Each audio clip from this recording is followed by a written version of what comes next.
Welcome to Almas Jacob live. मैं हूं Almas Jacob और आप देख रहे हैं yo yo Honey Singh's new song boom boom exposed.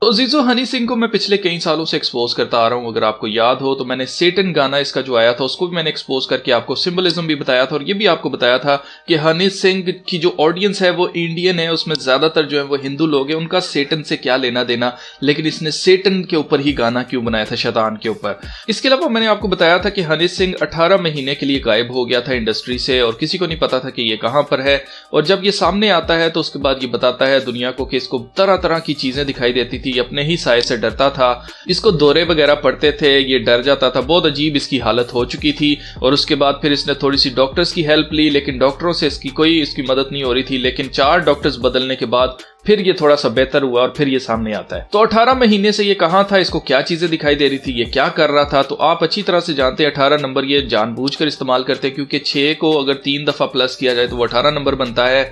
और मैं आपको बता चुका हूं कि ये लोग 666 मार्क ऑफ द बीस्ट के सिस्टम के गुलाम हैं, ये उसी के लिए काम करते हैं। तो फर्स्ट ऑफ ऑल जो हमें सबसे पहले जो सीन दिखाया जाता है इस म्यूजिक वीडियो में वो दिखाया जाता है एपिलेप्सी वार्निंग है। एपिलेप्सी के बारे में आपको बता दूं, तरह तरह की एपिलेप्सी होती है। यहां पर जो एपिलेप्सी की बात की जा रही है, जो फोटो सेंसिटिव एपिलेप्सी उसकी बात की जा रही है। ये बेसिकली इसके अंदर कुछ काफी सारे इन्होंने इमेजेस फ्लैश की हैं, बहुत ज्यादा लाइटें जो है वो फ्लैश हो रही हैं, जिसकी वजह से अक्सर लोगों को होता है ऐसा है, जिनको फोटो सेंसिटिव होते हैं जो लोग, उनके दिमाग के अंदर उनकी सोचने समझने की सलाहियत खत्म हो जाती है, वो हिप्नोटाइज हो जाते हैं। और ज्यादातर लोगों में ये देखा गया है कि जिनको पहले से ये बीमारी होती है उनको दौरे पड़ना शुरू हो जाते हैं।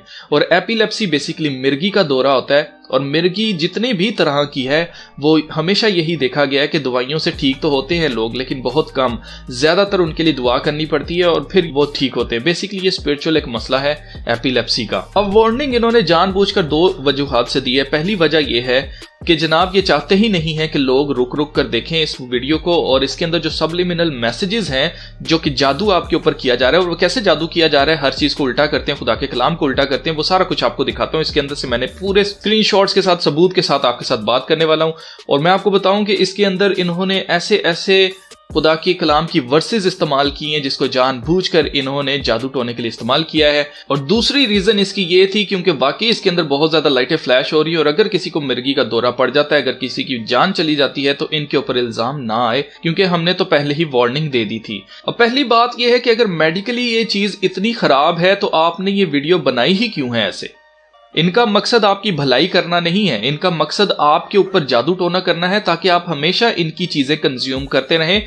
और ये बिल्कुल उसी तरह से हो कि आपको समझ भी ना आए, जैसे एपिलेप्सी में हो जाता है, फोटो सेंसिटिव एपिलेप्सी में, कि लोगों की सोचने समझने की सलाहियत खत्म हो जाती है, उनको समझ नहीं आता कि वो क्या देख रहे हैं। आगे चलते हैं तो सबसे पहला जो चीज हमें फ्लैश होती है उसमें लिखा हुआ आ रहा है, what a beautiful name, nothing can stand against. ये बहुत ही मशहूर हिल सॉन्ग का सॉन्ग है, ये गॉस्पेल सॉन्ग है। बेसिकली मसीही लोग जो हैं वो यीशु मसीह की तारीफ और प्रस्तिश करने के लिए जो गीत गाते हैं उसमें ये गीत गाया जाता है, what a beautiful name it is.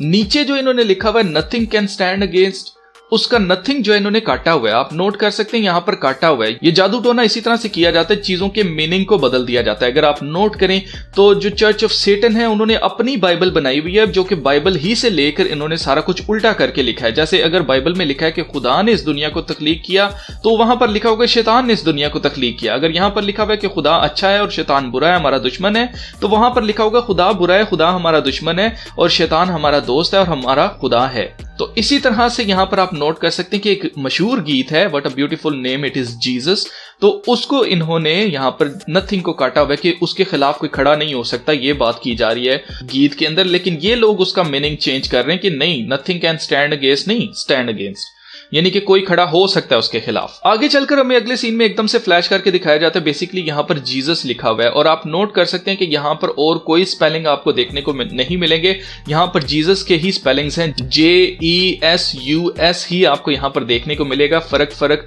जगह पर जानबूझकर ज्यादातर लिखे हुए हैं वर्ड्स ताकि आपको समझ ना आए, लेकिन समझने वाला फौरन से पढ़ लेगा कि यहां पर स्पेलिंग कौन से हैं और उसको पता चल जाएगा कि ये जीसस लिखा हुआ है। मैं आपको बता चुका हूं कि ये जादूगर जितने भी लोग हैं पूरी दुनिया के अंदर अब अब हनी सिंह का कोई ताल्लुक नहीं है क्रिश्चियनिटी से, जो कि हम कहें कि ये क्रिश्चियन है तो इसलिए ये जीसस वगैरह बीच में लिख रहा है। He is not a Christian, हमें पता है अच्छी तरह से जादू टोना करता है, ये इब्लीसी बंदा है, सेटन के ऊपर ये गाना बना चुका है। इस चीज की कोई सेंस नहीं बनती है कि ये जीसस का नाम अपनी म्यूजिक वीडियो के अंदर यूज करे, और इसके अलावा खुदा के कलाम की वर्सेस इसके अंदर इस्तेमाल की गई हैं, जिनको काटा गया, अंडरलाइन किया गया, जादू टोने में जैसी चीजें इस्तेमाल होती हैं सब कुछ वैसे ही किया जा रहा है। ये क्यों ऐसा किया जा रहा है? तो इसका मेन रीजन, जो लॉजिकल रीजन इसका बनता है वो यही है कि जितने भी जादूगर लोग हैं वो जब तक यीशु मसीह का इनकार नहीं करते उसके खुदा होने का, जब तक के खुदा का इनकार नहीं करते तब तक वो जादू कर ही नहीं सकते। यहां पर एक और हमें सीन देखने को मिलता है जहां पर हमें फिर से पढ़ने को मिलता है what a beautiful name it is, और फिर पढ़ने को मिलता है a powerful name it is. ये गीत है, इसके अंदर ये लाइनें यूज होती हैं, a powerful name it is. और फिर आगे चलकर हमें दिखाया जाता है एक और सीन जिसमें लिखा हुआ है वी लव यू गॉड। अब वी लव यू गॉड और गॉड का जिक्र एक म्यूजिक वीडियो के अंदर जिसके अंदर जादू टोने की बात हो रही है। और मैं आपको बता दूं इसकी थीम क्या है। बूम बूम जो है वो बेसिकली बूम शाकालाका बूम के लिए इस्तेमाल हो रहा है, और ये जो चेन कुली की मेन कुली इसके जो लिरिक्स में यूज हो रहा है ये बेसिकली जादू के मंत्र हैं जो कि हम बचपन से कुछ ऐसी सीरीज देखते आ रहे हैं, जैसे कि बूम शाकालाका बूम जो है वो एक सीरीज थी बच्चों की, जो कि इसके पास एक पेंसिल होती है, वो कुछ ड्रॉ करता है, जो कुछ वो ड्रॉ करता है उसके सामने वो सच हो जाता है, यानी कि वो हकीकत में उसके सामने वो चीज आ जाती है जादू से। तो जो चीज बेस्ड ही जादू के ऊपर है उसके ऊपर अगर ये गाना बना रहा है। और इसके अलावा मैं आपको बता दूं कि ये बूम शाकालाका बूम बूम जो है वो गाना बहुत पहले बन चुका हुआ है 1993 में, जो कि अपाची इंडियन जो कि एक ब्रिटिश म्यूजिशियन था उसने बनाया था। ये उसी का रीमेक इसने किया है, तो उसका भी सारा थीम जो है वो मैजिक के ऊपर है। और आप देख सकते हैं कि यहां पर भी मैजिक, और इसके अलावा आपको शैतान दिखाए जाते हैं, काले कपड़ों में ये सारे लोग हैं। यहां पर कोई लड़ाई झगड़ा हो रहा है, आप देख सकते हैं कि कैसी अबेंडेंट सी एक जगह दिखाई जा रही है जहां पर कोई भी जाना नहीं पसंद करता। और आपको आगे चलकर और बहुत सारी चीजें देखने को मिलेंगी। आप देख सकते हैं कि यहां पर हमें फिनी जो है वर्ड वो उल्टा लिखा हुआ नजर आता है। फिनी उल्टा क्यों लिखा हुआ नजर आ रहा है? हर चीज को उल्टा करते हैं इब्लीसी लोग, आपको पता है। और दूसरे नंबर पे फिनी जो है इसका मतलब होता है फिनिश्ड या फिनिश। तो आगे चलकर आपको ये पूरा भी फिनिश पढ़ने को मिलेगा, और वो क्यों लिखा गया है उसका क्या मकसद आगे चलकर आपको बताता हूं। फिर हमें पढ़ने को मिलता है यहां पर एक और सीन में don't let this world weigh you down, और फिर ऊपर लिखा हुआ है what are you holding on to. What are you holding on to एक मशहूर सरमन है, आप उसको जाकर सर्च कर सकते हैं। और उसी के अंदर ये बातें हैं कि इस दुनिया को तुम्हें नीचे गिराने ना दो, क्योंकि हम इस दुनिया के हैं ही नहीं। हम इस दुनिया में रहते हैं लेकिन हम इस दुनिया के हैं नहीं, क्योंकि खुदा के कलाम में लिखा है, यीशु मसीह ने कहा दुनिया में रहते हो मुसीबत उठाते हो, पर जान रखो कि मैं दुनिया पर गालिब आया हूं। इसी तरह खुदा के कलाम में लिखा है कि दुनिया के हम शक्ल ना बनो, बल्कि अक्ल नहीं हो जाने से सूरत भी बदलते जाओ। तो यहां पर नीचे जो लिखा हुआ है in it note of it, इसको नोट जो है उसको काटा हुआ है, और उसकी वजह यह है कि ये उसका मीनिंग चेंज करना चाहते हैं। यानी कि हम दुनिया में रहते हैं in it, note of it यानी कि हम दुनिया के नहीं हैं, लेकिन नोट को काट के ऑफ इट करने का मतलब यह है कि हम दुनिया में रहते हैं और हम दुनिया ही के हैं। आगे चलकर हमें एक लेटर सा दिखाई देता है जिसपे कुछ लिखा हुआ है it is the little thing sweat the small stuff, take my word for it, don't let the man get you down. और लिखा हुआ है ट्रस्ट मी, और एक लफ्ज काटा हुआ है जिसका मतलब है दिस इज को काट के इन्होंने लिखा है यू आर इंपॉर्टेंट, यानी कि उसका भी मीनिंग इन्होंने बदला है। ये भी बेसिकली एक लेटर है जो कि किसी ने इनको लिखा है, या कोई लेटर है, मुझे नहीं पता ये किसने किसको लिखा था, लेकिन ये जो लेटर है बेसिकली इसका भी मीनिंग जानबूझ के चेंज किया गया है। आगे सीन के अंदर हमें दोबारा से वही लेटर जो है वो देखने को मिलता है। डियर फ्रेंड के साथ ये शुरू हो रहा है today is the day right, what if today is the day, it is the little thing sweat, वही सारी चीजें दोबारा से आ गई हैं। अब जहां पर एग्जैक्टली 6 सेकंड्स होते हैं वहां पर हमें ये पढ़ने को मिलता है इट इज फिनिश्ड।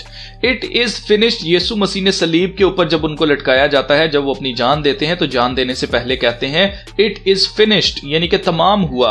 यीशु मसीह के बारे में जो कुछ लिखा था सब कुछ यीशु मसीह के ऊपर पूरा हो गया है। अब बस यीशु मसीह ने वो वाली प्रोफेसिस पूरी करनी है जब वो वापस आएंगे। तो यीशु मसीह ने जब सारा काम कर दिया था नजात का, तो यीशु मसीह ने अपनी जान देने से पहले कहा था इट इज फिनिश्ड। तो यहां पर वो इट इज फिनिश्ड लिखा गया। और जहां पर अगर आप देख रहे हैं कि जी जीसस का नाम लिखा आ रहा है, व्हाट अ ब्यूटीफुल नेम लिखा आ रहा है, और गीतों की रेफरेंस की बात हो रही है, सरमन के रेफरेंस की बात हो रही है, तो यहां पर भी यीशु मसीह की बात हो रही है। फिर हम देख सकते हैं एक परिंदा सा हमें दिखाई देता है और उसके साथ पाम ट्री बना हुआ है जो कि उल्टा बना हुआ है। फिर हर चीज को उल्टा करना यहां पर हमें नजर आता है। और फिर हमें यहां पर कुछ जो है रोमन लेटर्स नजर आते हैं। बेसिकली ये नंबर्स हैं जो कि रोमन लैंग्वेज में लिखे हुए हैं। और ऊपर हिब्रू लैंग्वेज के अंदर, हिब्रू लैंग्वेज जो है वो बेसिकली यहूदियों की लैंग्वेज है, उसके अंदर लिखा हुआ है एक वर्ड। और इसको जब मैंने ट्रांसलेट करके देखा तो ये वर्ड बनता है हैंगिंग। हैंगिंग का मतलब है यीशु मसीह को लटकाया गया था सलीब के ऊपर, लटकाए जाने को हैंगिंग कहा जाता है। और ये एक ही लफ्ज बार बार लिखा हुआ है। और अगर आप इस जो जितने भी ये नंबर्स हैं इनको ऐड अप करेंगे तो अगर आप इसके अंदर देखें तो इसके अंदर सबसे ज्यादा इंपॉर्टेंट चीज जो है, इस सारे नंबर्स को आप बेशक ऐड अप कर लें, तो जब आप न्यूमरोलॉजी में ऐड करके एंड करेंगे तो आपके लिए आएगा नंबर 11। नंबर 11 जो है वो बेसिकली लूसीफर का नंबर है। और आप यहां पर देख सकते हैं कि जितने एक्स हैं, आप इस सारे एक्स को गिनेंगे तो ये भी टोटल 11 एक्स हैं। और एक्स की वैल्यू न्यूमरोलॉजी के अंदर कितनी है? न्यूमरोलॉजी के अंदर एक्स की वैल्यू 6 है। इस 6 को आप साइड पे करें और इस 6 को आपने अब मल्टीप्लाई करना है, क्योंकि यहां पर 11 एक्स हैं तो 11 दफा 6 को मल्टीप्लाई करेंगे तो वो 66 बनता है। 66 और 6 666 बनता है। आगे चलकर और भी 666 आपको क्लियर देखने को मिलेगा। मैं लेकिन यहां पर आपको डिकोड करके बता रहा हूं कि ये इस पूरे नंबर्स का क्या मतलब है। तो 666 के ये मानने वाले लोग हैं, उसी की बादशाहत ये चाहते हैं। मार्क ऑफ द बीस्ट ये उसको मशहूर करवा रहे हैं ताकि जब ये मार्क ऑफ द बीस्ट आए तो लोग इसको कोई बहुत बड़ी चीज ना समझे। लोग कहेंगे ये सब फैशन यार, हर सेलिब्रिटी ये करता है तो हमें भी लेना चाहिए। आगे चलकर हमें खुदा के कलाम की एक और वर्स दिखाई देती है जिसमें लिखा हुआ है don't be tossed by the waves. ये इफिशियंस चैप्टर 4 और उसकी वर्स 14 है। ये कोई भी जो जानता है इफ्सियों उसका 4था बाब उसकी 14 आयत जाकर पढ़ ले, वहां पर यही लिखा हुआ है don't be tossed by the waves. यहां पर खुदा के कलाम को इस्तेमाल करने का क्या मकसद हो सकता है?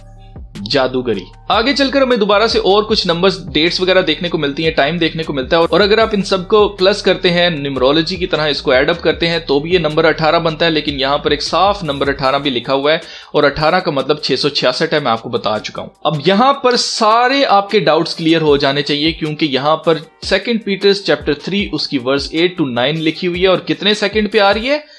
एग्जैक्टली 11 सेकंड के ऊपर ये हमें दिखाया जाता है। खुदा के कलाम की 2 वर्सेस इस्तेमाल करना, वो भी एक वल्गर गंदे गाने के अंदर, उसका क्या मकसद हो सकता है? उसका मकसद बेहुरमती हो सकता है खुदा के कलाम की। आप देख सकते हैं कि यहां पर लिखा हुआ है with God 1 day is 1000 years, 1000 years is a day। अगर आप इस पूरी वर्स को पढ़ेंगे, जो कि आप रियल वर्स को पढ़ेंगे, तो वहां पर भी यही लिखा हुआ है कि खुदा के नजदीक एक दिन 1000 साल के बराबर है और 1000 साल एक दिन के बराबर है। दूसरा पतरस चैप्टर 3 वर्स 8 to 9 है। ये 2 वर्सेस आप खुद भी पढ़ सकते हैं और यहां से ही शुरू हो रही हैं ये वर्सेस। और यहां पर आप देखिए कि कुछ वर्ड्स को इन्होंने अंडरलाइन किया हुआ है। 1000 को इन्होंने अंडरलाइन किया हुआ है, ईयर्स को किया हुआ है, और फिर उसके बाद इन्होंने गॉड इजंट लेट, यानी कि खुदा जो है वो देर नहीं कर रहा है, और प्रोमिसेस जो है उसके ऊपर इन्होंने अंडरलाइन किया है। तो बेसिकली यहां पर आपको बताना ये चाहते हैं कि गॉड जो है वो लेट है, क्योंकि 1000 साल का बात हुई है, लेकिन यहां पर 2000 साल गुजर चुके हैं, लेकिन यीशु मसीह अभी तक वापस नहीं आए। तो दैट मीन्स कि गॉड इज लेट, जबकि ऐसा नहीं है। मेन चीज यहां पर बात हो रही है कि खुदा जो है वो टाइम और स्पेस से बाहर है। तो अगर इस जमीन के ऊपर 1000 साल गुजरते हैं तो खुदा का भी एक ही दिन हुआ है। इसका मतलब हरगिज ये नहीं कि खुदा ने कोई वादा किया था कि मैं 1000 साल के बाद आ जाऊंगा।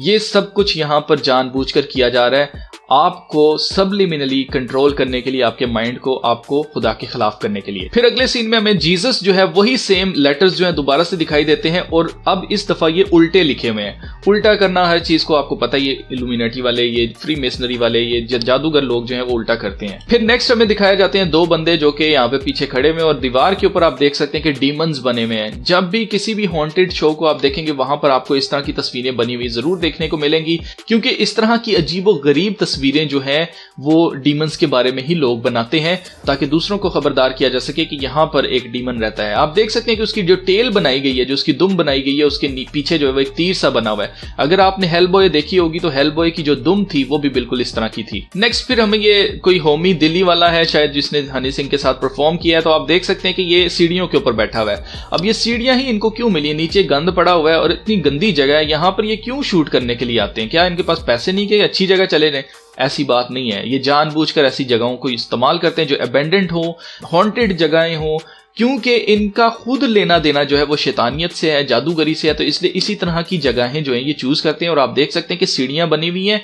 सीढ़ियां हमेशा फ्री मेसनरी की हायरार्की को शो करती हैं। और आप देख सकते हैं कि ये दरमियान में बैठा हुआ है और एक लोअर लेवल पे बैठा हुआ है। ये अभी फ्री मेसनरी के हाई लेवल पर नहीं गया है जहां पर हनी सिंह है। आप देख सकते हैं कि हनी सिंह को फिर हमें दिखाया जाता है जैसे एक चुड़ैल आती है किसी भी हॉरर मूवी के अंदर, आहिस्ता आहिस्ता सामने आती जाती है और लाइटें फ्लैश हो रही होती हैं, बिल्कुल उसी तरह से इसकी होती है। और आप देख सकते हैं कि इसने इतने सालों के बाद दोबारा से अपना वही इल्यूमिनाटी वाला ट्रायंगल विद 1 आई बनाया है। इसको एक्सप्लेन करने की मेरे ख्याल से कोई जरूरत नहीं है, आपको पता है अच्छी तरह से। ये आप आपस में एलिजेंस शो करते हैं, एक दूसरे को शो करते हैं कि हम ब्रदरहुड में हैं, हम इसी वन आई विद पिरामिड जो है उसके मानने वाले लोग हैं। और आप देख सकते हैं कि उसके बाद फिर हमें यहाँ पर कुछ डांसर्स दिखाई देते हैं जिन्होंने रेड और ब्लू ज्यादातर पहना हुआ है, येलो भी है इसके अंदर, लेकिन रेड और ब्लू हेवन और हेल को शो करता है। इसको आपने याद रखना है क्योंकि आगे चलकर आपको एक बहुत ही जबरदस्त इसका सबूत मिलने वाला है कि ये जानबूझकर कलर्स के साथ खेलते हैं और खास तौर से रेड और ब्लू जो है इनका फेवरेट है क्योंकि ये एज अबव सो बिलो को शो करता है। नेक्स्ट सीन में हमें देखने को मिलता है कि हनी सिंह जो है वो अपने प्राइवेट पार्ट की तरफ अपना एक ट्रायंगल बना रहा है जो कि उल्टा ट्रायंगल है। यहां से हमें पता चलता है कि इनकी सोच क्या है, घटिया सोच, घटिया लोग। पीछे आप देख सकते हैं कि एक लड़का, उसने कहा कि भी शक्ल तो मेरी नजर आनी नहीं है तो मैं ये वाला साइन बना लेता हूं, और आप देख सकते हैं कि उसने डेवल हॉर्न्स अपने हाथों से बनाकर दिखाए हुए। फिर नेक्स्ट हमें ये होमी दिखाया जाता है, इसने इतना सीरियस लिया पिरामिड को कि आप देख सकते हैं कि इसने अपने सर के ऊपर उल्टा पिरामिड ही बना लिया। फिर नीचे आप देख सकते हैं नथिंग इज रियल इसके कोट के ऊपर लिखा हुआ है, जिसका मतलब बनता है कि कुछ भी हकीकत नहीं है। और मैं आपको बता चुका हूं कि ये माइंड प्रोग्रामिंग हमेशा करते रहे हैं शुरू से, मैट्रिक्स मूवी से भी, कि दुनिया की कोई हकीकत नहीं, हम किसी कंप्यूटर सिमुलेशन के अंदर। और मेटावर्स अब जो आ रहा है आपको पता है, मुर्दों की दुनिया, वही चीज जो है कि कह रहे हैं कि बस यही दुनिया है। हकीकत में जो शैतान है, खुदा है, इसके अलावा हेवन और हेल, इस तरह की कुछ भी कॉन्सेप्ट्स नहीं है, ये सब कुछ गलत है, ये झूठ है, रियल कुछ भी नहीं है। हम सिर्फ एक कंप्यूटर सिमुलेशन में जी रहे हैं और हमने जितना जीना है बस अपना इस तरह से जी लेते हैं, काले कपड़े पहन के और व्हाइट कलर का हुड पहन लेते हैं और ब्लैक कलर का कोट एक लंबा सा पहन के, तो अजीब से पीछे से वो चूंच बना लेते हैं, एक पिरामिड बना लेते हैं अपने सिर के पीछे, और हम जो है ना जी रहे हैं, जिंदगी बहुत अच्छी हमारी है। फिर नेक्स्ट सीन में हमें देखने को मिलता है कि हनी सिंह को और कुछ नहीं सूझा तो इधर आई बॉल्स ही आई बॉल्स पहन के आ गया है, जो कि फिर से आई का सिंबलिज्म है। पीछे आप देख सकते हैं कि 3 आंखें हमें नजर आ रही हैं, थर्ड आई की तरफ रेफरेंस है, सिंबल्स नजर आते हैं। यहाँ पर काले कपड़ों में है सारे के सारे, जो कि फिर जादूगरी को, और आप इनकी हालतों को देख लें, जैसी इनकी शक्लें बनी हुई हैं, जैसे इनको मेकअप किया गया है, डीमंस ही नजर आ रहे हैं, चुड़ैलें ही नजर आ रही हैं। फिर उसके बाद हमें नजर आता है कि हनी सिंह दोबारा से पूरी वीडियो के अंदर बार बार ये बनाता है ये पिरामिड वाला साइन, और पीछे आप देख सकते हैं कि वो 666 हैंड साइन बना रहा है अपने हाथ से, जो कि मार्क ऑफ द बीस्ट का नंबर है, आप देख सकते हैं। फिर हनी सिंह हमें यहाँ पर नजर आता है फायर ब्रिगेड के ऊपर खड़ा हुआ, बाकी सारे नीचे हैं। ये इसको एलिवेटेड शो करने के लिए इसको ऊपर खड़ा किया गया है। अब इस सीन में भी हमारे बिल्कुल सामने पड़ा हुआ है 666 मार्क ऑफ द बीस्ट, लेकिन लोगों को समझ नहीं आएगी क्योंकि यहाँ पर ओ लिखा हुआ है। ओ की वैल्यू न्यूमरोलॉजी के अंदर 6 होती है और यहाँ पर 3 ओ है, मतलब 666। फिर इस सीन में हमें पूरा सीन दिखाया जाता है, यहाँ पर लाइटें दिखाई जा रही हैं, आप देख सकते हैं कि 8 लाइटें पीछे येलो कलर की हैं जो कि आग लगाई हुई है, और फिर ये जो लाइटें इन्होंने पूरा फ्लोर जो बिछाया हुआ, ये 50 लाइटें हैं। इन 50 का जो 0 है उसमें से 0 निकाल दें तो 5 और 8 जो है वो 13 होते हैं। 13 जो है इल्यूमिनाटी का नंबर है, आपको अच्छी तरह से पता है, 13 खानदान। और आप देख सकते हैं कि फ्लोर जो है वो व्हाइट कलर की लाइट है और पूरा का पूरा डार्कनेस हुई हुई है। लाइट और डार्क के लिए यहाँ पर इस्तेमाल किया गया है, गुड और इवल के लिए शो किया गया है इसको। नेक्स्ट सीन में हमें क्यूब दिखाया जाता है, 3D क्यूब। ये बेसिकली क्यूब ही के ऊपर पिरामिड्स बने हुए हैं, इनके लिए क्यूब बड़ा इंपॉर्टेंट है, और खास तौर से सैटर्न के मानने वाले ये लोग हैं। सैटर्न आपको बता चुका हूं कि उसके ऊपर भी 3D क्यूब बनता है, एक हेक्सागोन बनता है जो कि 6 पॉइंटेड स्टार होता है, बेसिकली 666 को रिप्रेजेंट करता है ये क्यूब भी। नेक्स्ट सीन में हनी सिंह हमें अपनी एक आंख की तरफ इशारा करते हुए दिखाई देता है और अपने पूरे हाथ को खोला हुआ, उसने 5 उंगलियां, एक हाथ में एक उंगली उसने ऐसे वैसे की हुई है ऊपर आंख की तरफ। 1 आई सिंबलिज्म के साथ साथ इसने यहाँ पर 6 नंबर जो है वो शो किया हुआ है, ताकि कोई शक ना रह जाए कि ये 1 आई को मानने वाले लोग, इल्यूमिनाटी को मानने वाले, लूसीफर को मानने वाले लोगों के साथ है। और आप देख सकते हैं हाथ से ये 6 बना रहा है। अब इसने वो 666 3 उंगलियों वाला नहीं, ओके वाला साइन नहीं बनाया, इसने 6 ही उंगलियां आपके सामने कर दी हैं ताकि आपको पता चल जाए कि हम 666 ही बनाते हैं, हम कोई ओके का साइन नहीं बनाते। नेक्स्ट फिर हनी सिंह इस सीन में अपने होंठों को जो है वो सील करते हुए, बंद करते हुए, साइन ऑफ सीक्रेसी जो है उसको बनाते हुए दिखाई देता है, और हाथों से इसने फिर से 666 हैंड साइन बनाया हुआ है। नेक्स्ट फिर हमें ये एक चुड़ैल दिखाई जाती है जिसने बहुत अच्छा मेकअप किया हुआ है, बहुत खूबसूरत लग रही है, अगर आप देखें तो बहुत ही ज्यादा खूबसूरत लग रही है, खौफनाक। और आप देख सकते हैं कि इसकी आंखें जो हैं, इसकी आंखों के अंदर 2 लेंस डाले गए हैं जानबूझकर, एक रेड कलर का है और एक ब्लू कलर का है। रेड और ब्लू में आपको बता चुका है, एज अबव सो बिलो को शो करता है, हेवन और हेल को शो करता है, गुड और इवल को शो करता है। और आप देख सकते हैं कि यहाँ पर इसकी आंखों के ऊपर जानबूझकर एक लेंस ब्लू डाला गया और दूसरा रेड कलर का डाला गया ताकि कोई शक बाकी ना रह वजह वो बता रहे हैं आपको कि हम यही मानते हैं जी, हम इन्हीं कलर्स के साथ खेलते हैं, इसका मतलब पता है हमें अच्छी तरह से। एंड पर हनी सिंह जाकर एक दीवार के सामने खड़ा हो जाता है जहां पर लिखा हुआ है इट इज रेवोल्यूशन, और पीछे एक बंदे की तस्वीर बनी हुई जिसका नाम है अपाची इंडियन। ये एक सिंगर था ब्रिटिश जिसके बारे में मैं जिक्र कर चुका हूं पहले ही कि इस ही के गाने का रीमेक एक तरह से इसने बनाया है, बूम शाकला का बूम बूम, चेन कुली की मेन कुली। ये जादू टोने में इस्तेमाल होने वाले, खास तौर से जो हमने जितनी भी सीरीज देखी हैं वो जो मंत्र बोलते होते थे उसी मंत्र को इस पूरे गाने के अंदर रखा गया है और जादू किया गया है, खास तौर से उन बच्चों के ऊपर जिनको पता ही नहीं है कि हनी सिंह है क्या। बाकी मैंने इसको एक्सपोज करने वाली जितनी भी वीडियोस बनाई उसमें मैंने आपको आहिस्ता आहिस्ता बताया कि कैसे आहिस्ता आहिस्ता इसका रैंक इंक्रीज होता गया है और कैसे कैसे ये जो है वो इल्यूमिनाटी के अंदर, लूसीफर के अंदर, फ्री मेसनरी के अंदर किस तरह से ये एलिवेट होता गया है। तो अगर आपने वो पिछली वीडियोस नहीं देखी तो उन वीडियोस को जरूर देखिएगा, आपको समझने में आसानी हो जाएगी। तो आई होप कि मैंने इस पूरी वीडियो को अच्छी तरीके से एक्सपोज करके आपको बताया होगा और आपको समझ आ गई होगी कि कैसे ये जादूगर लोग सिर्फ वाहिद यीशु मसीह और उसके कलाम के खिलाफ, उसकी कुर्बानी के खिलाफ, इट इज फिनिश्ड, हैंगिंग और ये सारी चीजें आप अगर नहीं समझ आई है तो आप एक दफा दोबारा से इसको देखिएगा ताकि आपको समझने में आसानी हो कि जनाब इनका सारा का सारा फोकस जो है वो क्रिश्चियनिटी है, सारा का सारा फोकस यीशु मसीह है, क्योंकि वाहिद यीशु मसीह ने इस दुनिया के ऊपर वापस आना है और किसी ने वापस नहीं आना। और क्योंकि यीशु मसीह के बारे में लिखा है कि जब वो आएगा तो हर एक घुटना उसके आगे झुकेगा, हर एक लब जो है उसका इकरार करेगा कि वही खुदावंद है, और हर एक इंसान जो है वो ये अपने दिल में कहेगा कि यीशु मसीह ही मेरा बादशाह है, यीशु मसीह ही मेरा खुदावंद है। इसलिए उसके खिलाफ कोई भी खड़ा नहीं रह सकता। उसके बारे में खुदा के कलाम में साफ लिखा हुआ है कि जब वो वापस आएगा तो कोई भी उसके खिलाफ खड़ा नहीं हो पाएगा। और इसी चीज को काट कर नथिंग को इन्होंने कैन किया हुआ है, जो कि शुरू में मैंने आपको बताया था, लेकिन इससे कोई फर्क नहीं पड़ता क्योंकि यीशु मसीह ही बादशाह है इस दुनिया का। जी तो जीजू ये तो थी आज की वीडियो। इस वीडियो को लाइक कीजिए, इस वीडियो को शेयर कीजिए। तो मिलते फिर नेक्स्ट वीडियो में, तब तक अपना बहुत सारा ख्याल रखिएगा। खुदा हाफिज।